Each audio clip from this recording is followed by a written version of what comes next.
The casing head is screwed or welded to the outermost casing stub. The inside of the casing head provides a sealing surface for the casing hanger, which grips the hanging casing and seals off the annulus between the outer and inner casing strings. Casing spools allow for additional casing strings to be hung and sealed off above the casing head, one spool for each string.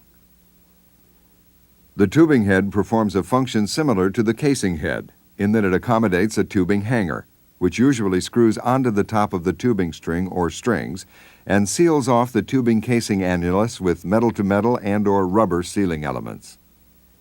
An adapter or bonnet provides a transition from the tubing head to the arrangement of valves and fittings located above the casing and tubing head, which are used to control flow. The equipment above the tubing head is referred to as the Christmas tree. The bottom valve, often called the master valve, is the primary means for completely shutting in the well. A T-type fitting allows for redirection of the vertical flow stream to a horizontal flow line. For a flowing well, the produced fluids, before entering the surface flow line, must pass through the smallest restriction in the surface flow equipment, the choke.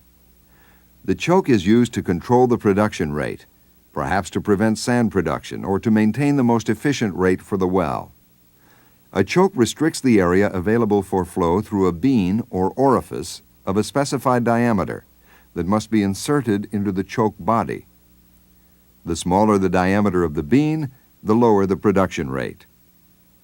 There are two kinds of chokes: positive chokes with interchangeable beans and adjustable chokes, which allow the choke size to be varied more easily.